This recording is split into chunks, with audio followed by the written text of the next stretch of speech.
This is Jordan Poyer, safety for the Buffalo Bills, and you are now listening to Cover One Buffalo Podcast. Let's go.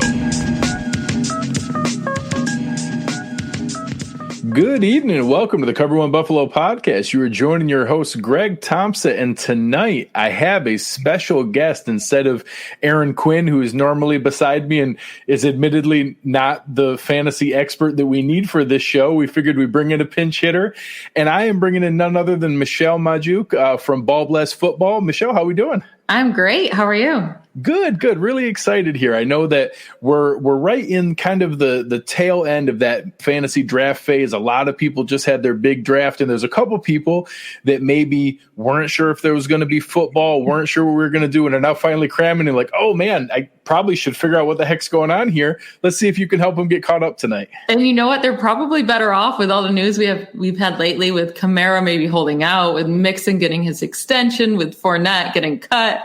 So much news in the last couple of days. Hopefully people did hold off on their drafts. Yeah, it's kind of funny. I was out there grilling some burgers for dinner earlier tonight. My neighbor walked over and was like, hey, I have the fourth pick tonight. Do you think I should take Kamara, or is it too scary? Who should I go? So we debated back and forth. We'll get to that in a minute. I'll let you know what advice I gave him. We'll get to that. But we'll start out with a little bit of the Bills side of things, and let's start right with the quarterbacks. I think that it's, obviously there's a lot of different strategies around there, depending if you're playing in a regular standard one quarterback league. Super flex leagues are getting a lot more exciting and popular nowadays. Let's start with Josh Allen. Where do you see him as a fantasy asset? I know his running game has really boosted a lot of that with the, the passing not caught up to where it needs to be yet. Where do you see him coming into this year?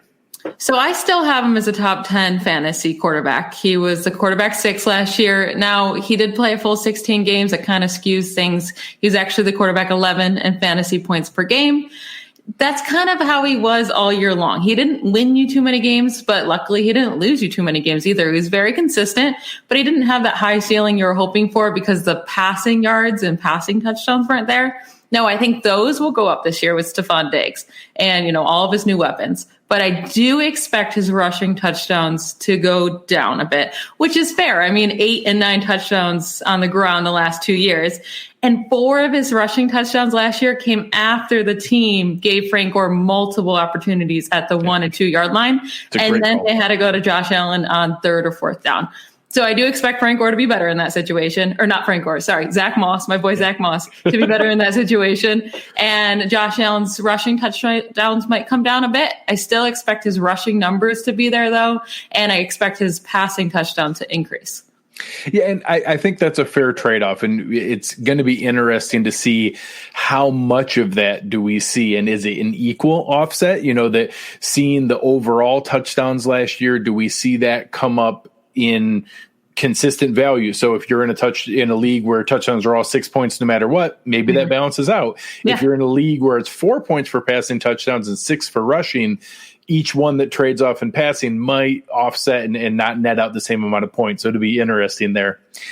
For the non-Josh Allen quarterbacks who, sorry for them that they're not Josh Allen, who are some of the guys that maybe you like more than the consensus? Everybody loves Mahomes. Everybody loves Lamar Jackson. Who are some of the guys that you think maybe are going to outproduce their average draft position? Yeah, quarterback that's going super, super late in drafts is Gardner Minshew. I think with that team, how it is right now, he's going to have to pass the ball 600 plus times. They really don't have a running back they can lean on now with Fournette gone. I like his weapons good enough. Like Chris Thompson can be that receiving threat as a running back. DJ Tark is one of my favorite wide receivers going into this year. Laviska Shenault going into his second year or his first year, but as a second round draft pick. So he has decent weapons. Their defense, though, is so bad, too. Like I said, I just think he's going to have to pass the ball so much. He has the rushing ability, too, to give him that floor. And he's going so late in his schedule. If you look at it in the beginning of the season, is beautiful. And that's what I'm looking at when I'm drafting a late round quarterback, is that they have the easy schedule to begin with. Because if they don't, then there's no point to draft them, because you don't want to draft more than one quarterback usually. And you need that early season schedule to be nice. So Gardner Minshew and Cam Newton are 2 guys I like later on because of that schedule, because of that rushing ability. And the overall team's not looking too great for either one. Yeah, and obviously, a lot of people get into the overall football dynamic in quarterback play, but in fantasy, the garbage stats count just the same. And if you're, the Blake Bortles seasons, the other ones where it's ugly, but it still counts. This still racks up. Yeah, garbage time. You gotta love it. Well, and so I was in a league earlier that, we were going back and forth, and the guy was asking, hey, how long should I wait? And I said, we just had everybody drafted a quarterback. 3 more backups went, and quarterback 15, 16, 17, 18 was Aaron Rodgers, Ben Roethlisberger, Baker Mayfield. And I'm like, they could still be pretty good. Like, you can wait a long time on a quarterback nowadays. It's kind of crazy. Yeah, and Ben's a guy I've been eyeing as well. He looks great so far in practice. His elbow looks to be healthy. So he's a guy I've been eyeing too later on in drafts. A lot of guys are chiming in that they'd love to see Josh Allen run a little bit less. Yeah. So that brings us to here. And for anyone who's not following Michelle, she's on Twitter at BallBlast. BallBlast Football is that you can find the website at ballblastfootball.com. You can find them at BallBlast FB.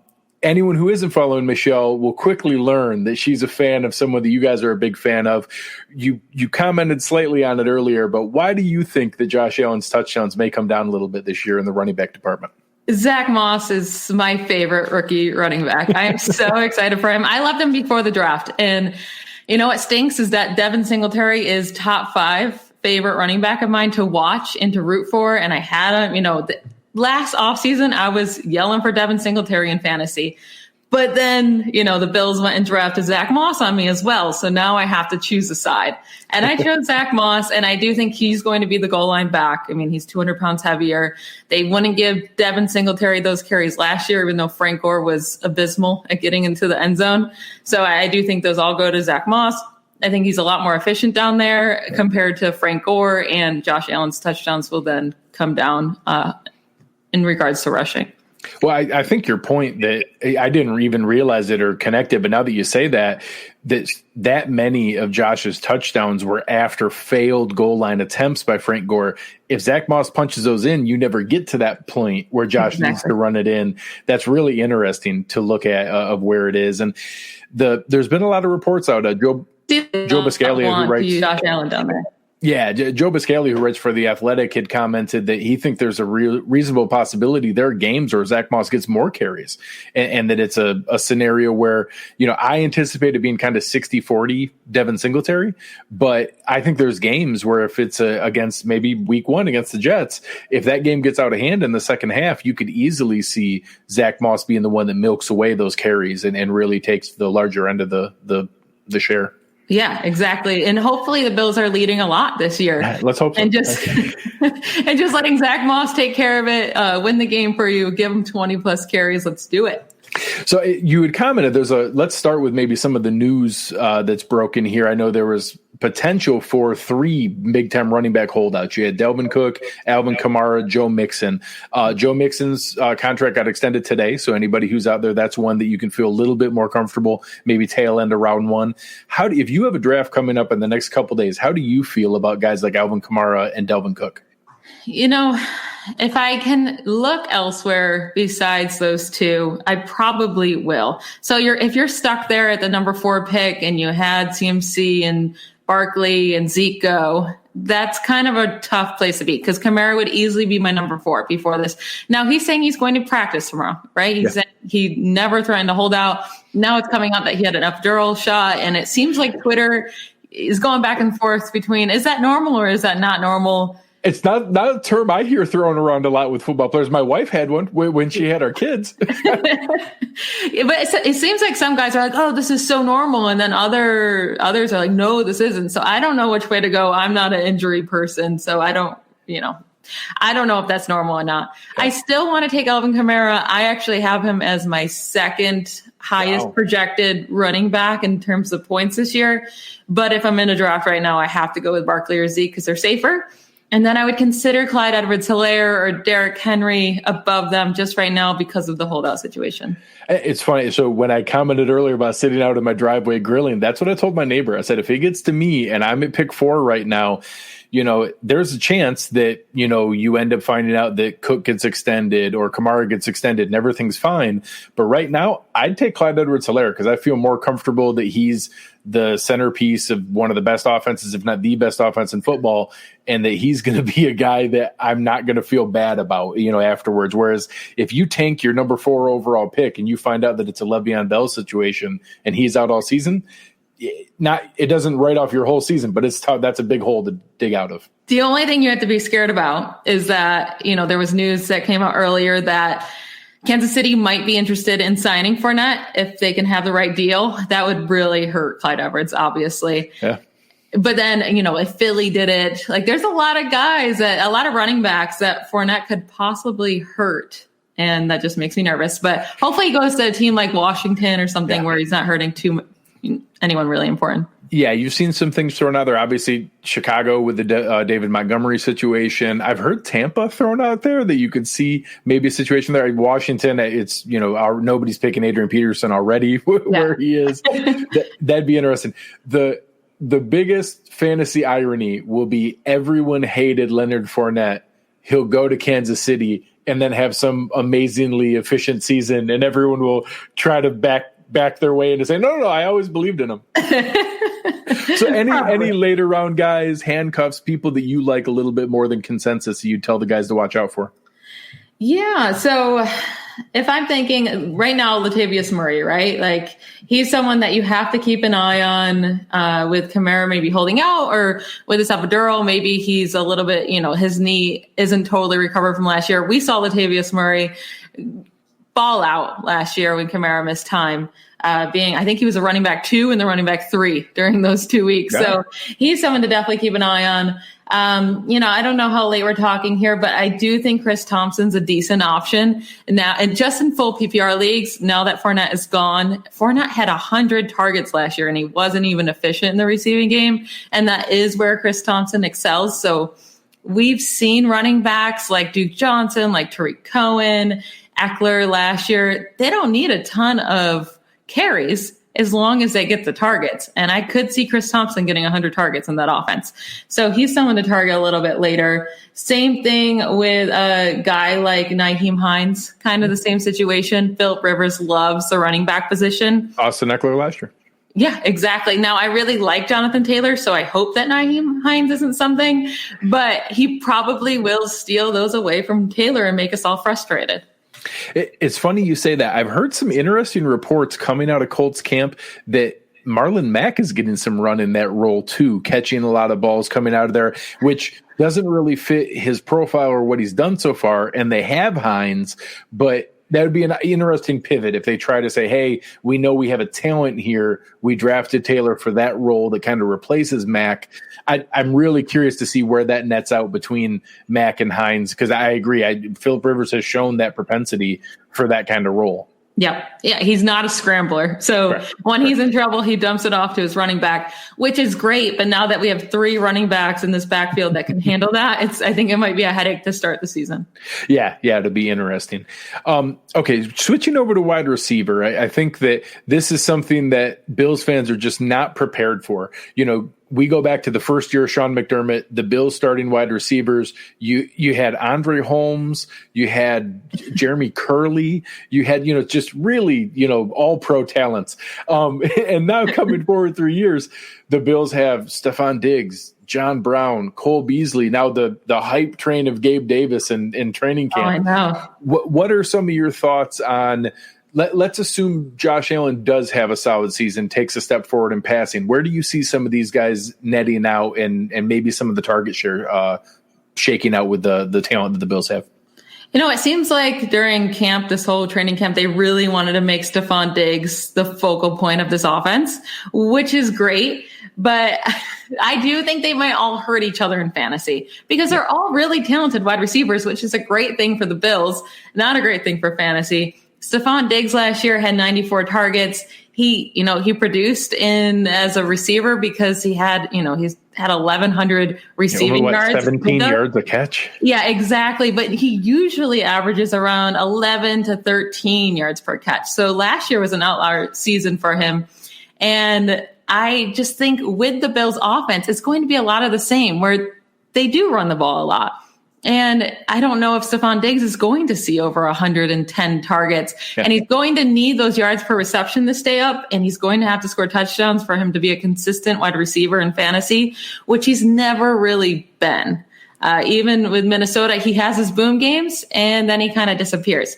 So I've never loved him for fantasy. I think he's one of the most talented wide receivers in the league, though. So great pickup for the Bills, not touching him in fantasy. Yeah, so the practice battles between him and Trey White have been phenomenal. It's been so fun to watch. Stephon Diggs got the better of him today on a really nice release, beautifully arced deep ball for a touchdown to Diggs. And your target range is right where I see it as well. I know a lot of folks that listen to Joe Marino, Locked On Bills, and we projected about the same thing. I think you cobbled together, Zay Jones is on the team earlier, Robert Foster, Isaiah McKenzie, Duke Williams. There's a lot of targets there that got thrown around that I think are going to be consolidated. I think that you can have all three of Diggs, Brown, and Beasley between 90 and 110 targets, but I'd be shocked if Diggs gets more than 115. I think that's the range, and that's not terrible. That is a playable receiver, but it's not, you see some of those guys, when you're the only guy like Allen Robinson in a receiving core, you're the only guy like DeAndre Hopkins used to be.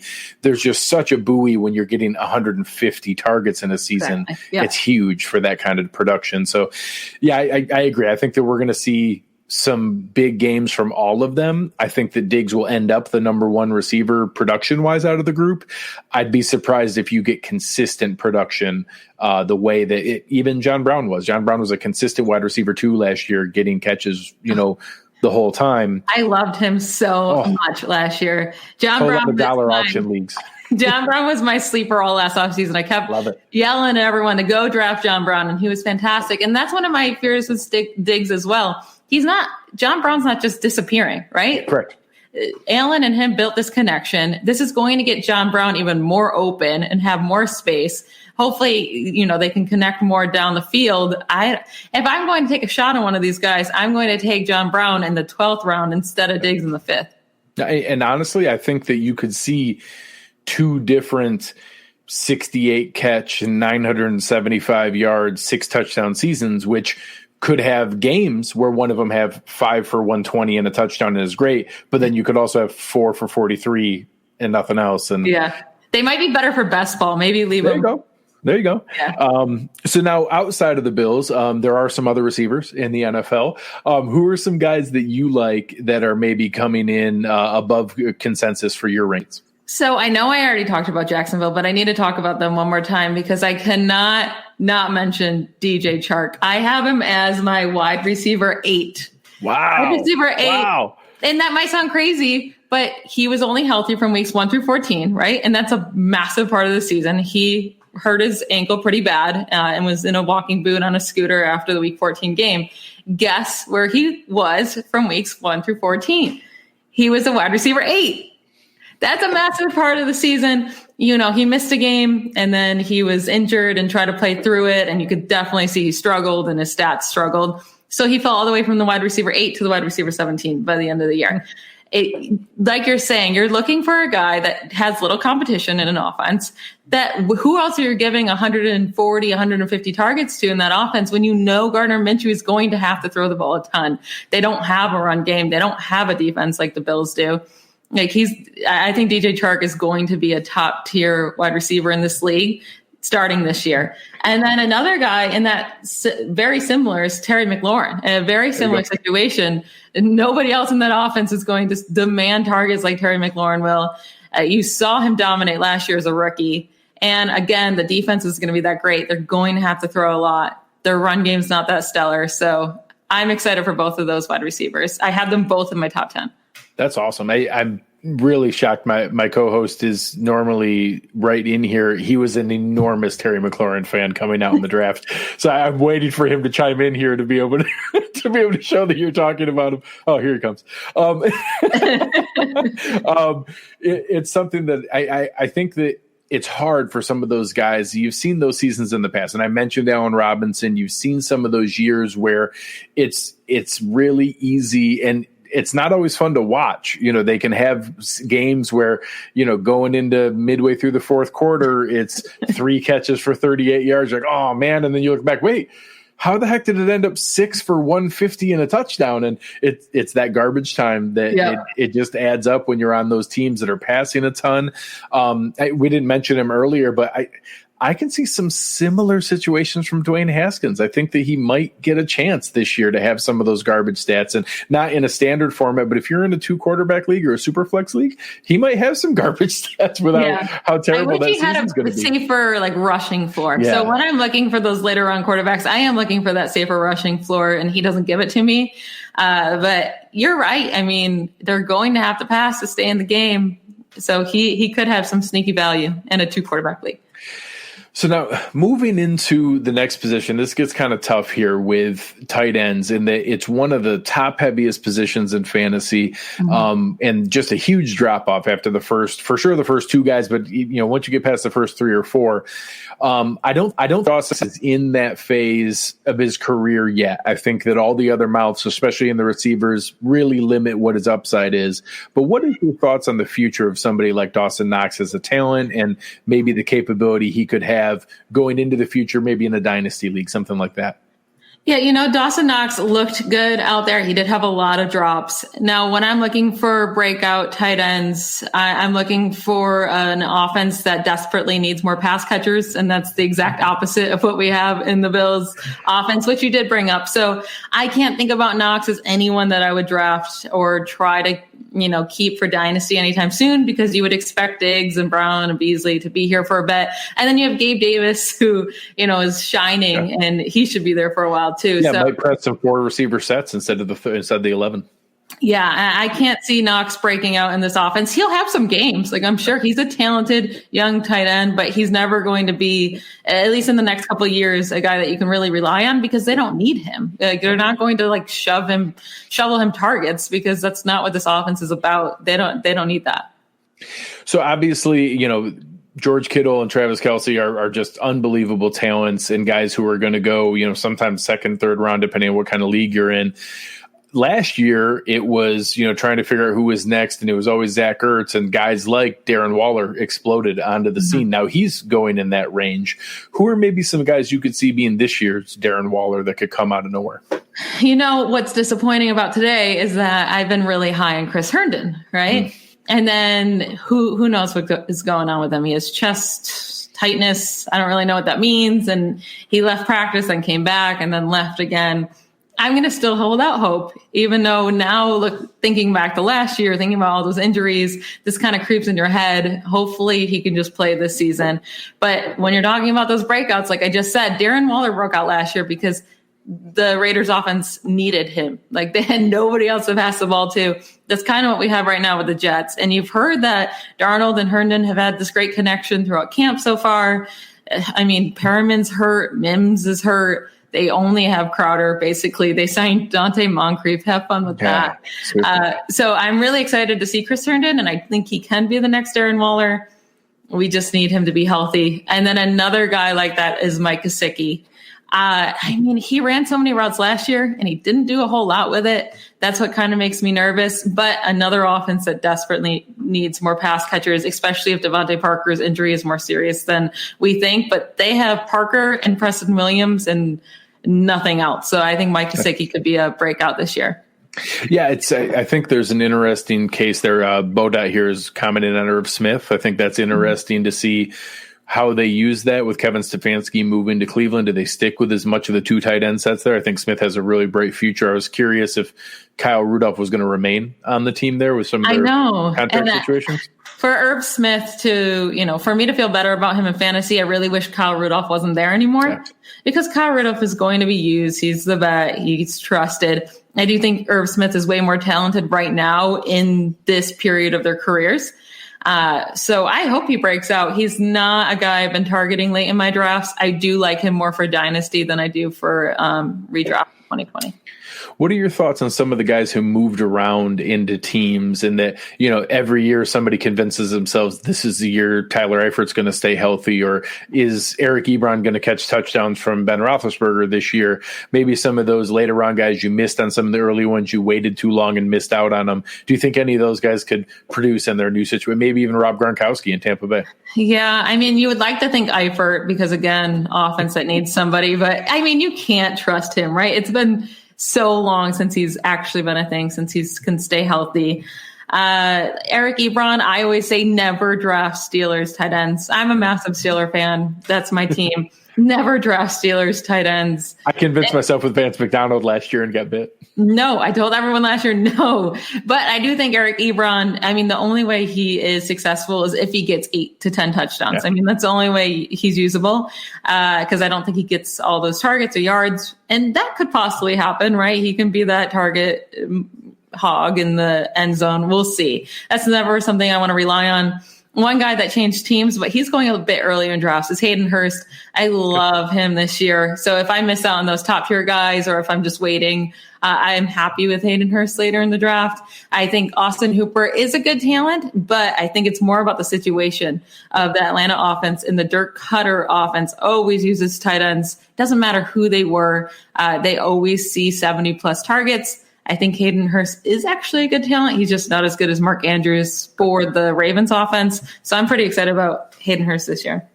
Yeah, Bills fans will remember him. They were right in the middle of the game, and he broke on a busted coverage for a freaking 70-yard touchdown to start the second half against the Bills. It was very frustrating to watch. But they saw his talent on full display.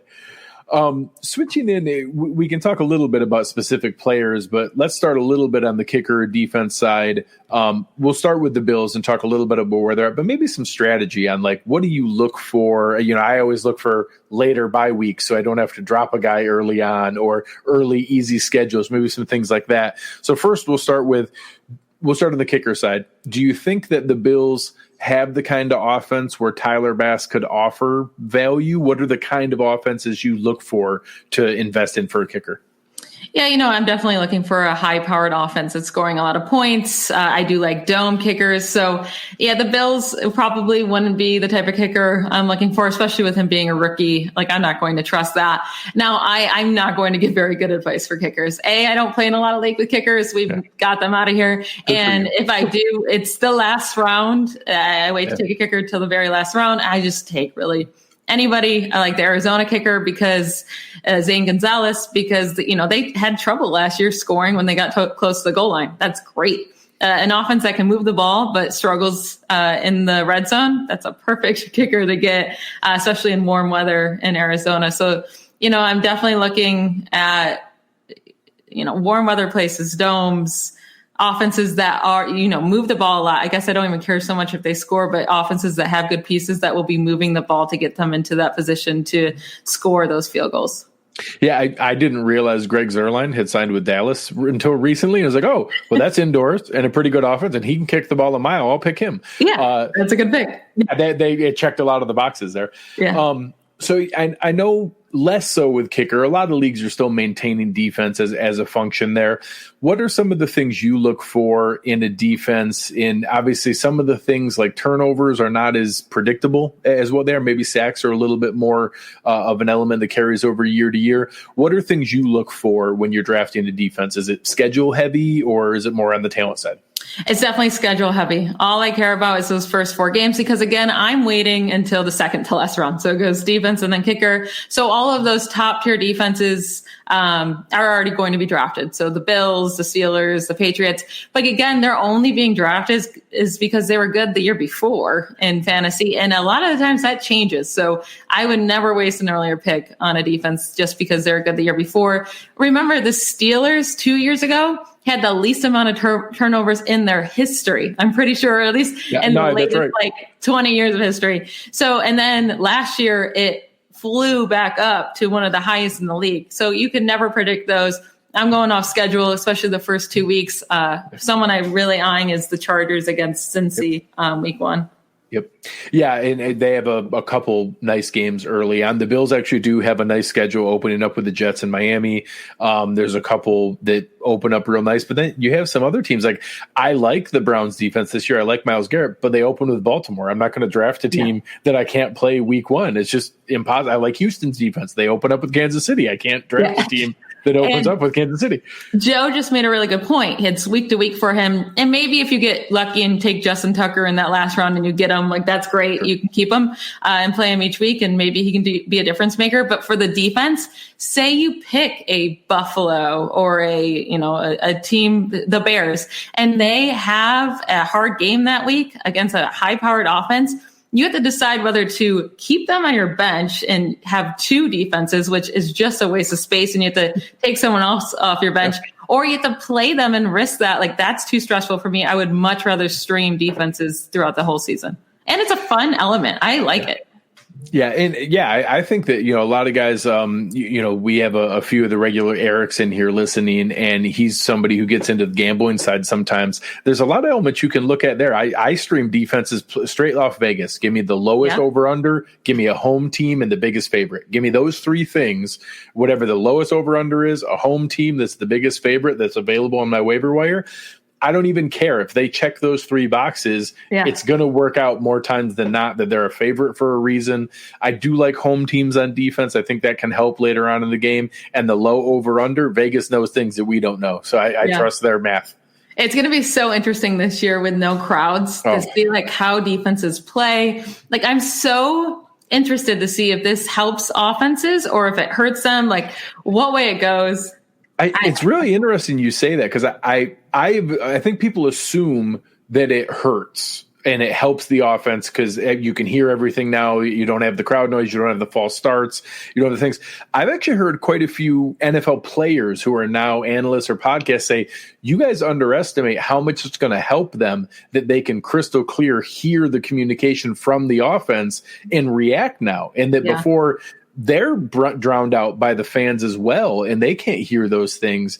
And that you guys don't understand how helpful this is for defenses to hear all the offensive play calls and the checks and the audibles, and that now you're going to hear that every play. And by the second quarter, third quarter, you're going to pick up on things, and that there's things that we're not understanding. So I'm really curious to see who has defenses smart enough and experienced enough to do that. Yeah, they're going to have to get creative, these offenses. They're not going to just be able to yell out the audibles because defenses are too smart for that. You're always going to have some veterans on the other side figuring it out. So it's going to be really interesting to see what happens. Yeah. So before we wrap up here, we'll go into anything. And guys, if you guys are listening and have any questions here, we'll get to those questions for Michelle. If you guys have anything specific before we wrap up, what are some things strategy wise that you like to do? I know some people, get into zero RB and taking some of the other positions of receivers early. This year, a lot of people seem to think that receivers really deep and that you can wait and get them in the middle rounds and to stack up running backs early on. Are you somebody that waits on quarterback consistently to get somebody later, or hey, I'll go for the top 2 or 3 tight ends but then wait forever? What are some just overall strategy tips you have for people who haven't drafted yet? Yeah, so this year especially, I've been going running back heavy. I think that's what most people are doing. I mean, the issue is running backs fly off the board, and those tiers, there's a wide margin between the first tier, the second tier, and then it really drops off after that. So I love my teams when I go running back, and I'm even fine to go running back again. There's been times where I haven't taken my first wide receiver until round 5, and I'm okay with that because you can grab a DJ Tark, you can grab a Terry McLaurin, you can grab an AJ Brown at the end of the 4th. So many great options that I'm fine as my wide receiver 1. Stack up on those wide receivers, like a lot of great ones in that area as you go along 5, 6, 7, those rounds. Michael Gallup's going in the 7th. Like, yeah, I'll take him as my wide receiver 2. That's fine. Golden Tate is going in like the double-digit rounds. I do find if I take a quarterback early, I'm really disappointed in myself because I see what I missed out on, and then in the 11th round, someone will take a player like a Daniel Jones, and I'm like, or Matt Ryan. Yeah, Matt Ryan or Ben or even Gardner Minshew, like I said earlier in the 13th round. I'm like, I should have just waited. because I actually do enjoy streaming the quarterback position as well. It's just another thing that you can do, play against those good matchups. And that's kind of how I work with the tight ends as well. I just wait because, again, I could draft a George Kittle. I'm missing out on a great running back, and it's not worth it for me. Yeah, and I think that's the way you put it. It's not that the talent isn't exciting. It feels good to draft Patrick Mahomes. You're never going to be disappointed that you have him. It's the opportunity cost, and it's the guys you're looking, do you want to have Patrick Mahomes and then you're having to put Chris Thompson as your RB2, exactly, or would you rather get Nick Chubb and Matt Ryan? And people forget, so they think, Patrick Mahomes and Lamar Jackson helped me win before, they'll help me win again. Well, you grabbed Lamar Jackson in the double-digit rounds last year. 2 years ago, you grabbed Patrick Mahomes in the double-digit rounds. Like, you can find these quarterbacks that late. Yes, you have to get lucky. You have to hit on them. But Josh Allen was also a double-digit round quarterback last year, and he helped you just fine. There's plenty of great quarterbacks you can find late.